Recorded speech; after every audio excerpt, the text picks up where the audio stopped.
زي ما انتم شايفين السقف بتاع الشقه دي كده اخد الستايل النيو كلاسيك. النيو كلاسيك احنا قلنا قبل كده ان هو بيجمع ما بين المودرن وما بين الكلاسيك. يعني مثلا لو جينا قلنا حاجه زي دي ستريبات دي اللي هي الستريت لاينز دي، هي رايحه لاتجاه المودرن اكتر، النجفه دي كلاسيك شويه وهكذا. فهو بيجمع ما بين الاثنين ومفيش فيه مشكله.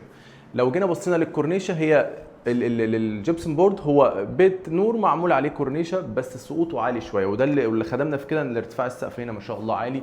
ودايما بقول اي حد هيبني على ايده علي السقف، لان دي بتبقى حاجه كويسه. خلينا كده ناخد جوله في الشقه دي. هتنقل اصور كده.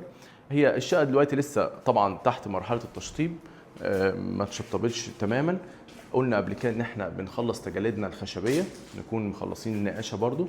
الحاجات دي ناس سالت عليها بتتعمل من ايه، دي اخشاب طبيعيه بندهنها من نفس لون الحيطه، بتكون اشيك بكتير، ما بتبقاش بديل خشب. ممكن تجيب بديل خشب وانواع معينه وتدهنها، بس يعني الخشب الطبيعي هيكون احسن.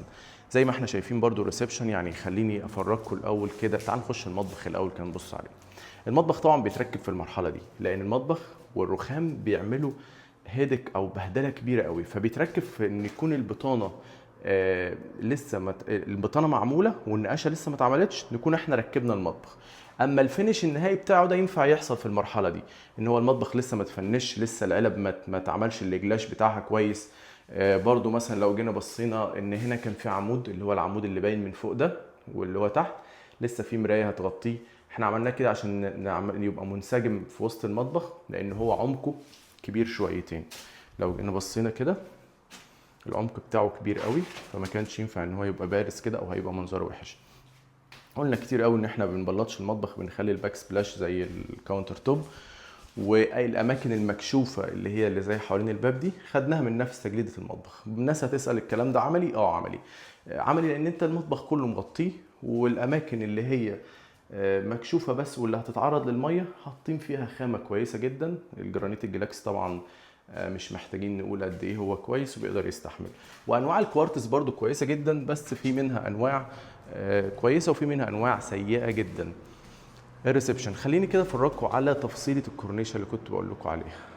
هي الكورنيشه بمنتهى البساطه زي ما احنا شايفين كده، بيت نور فوق، ويعني خلينا ابعد صابعي كده عشان بيبوظ الصوره، وستريت لاين بسيطه خالص.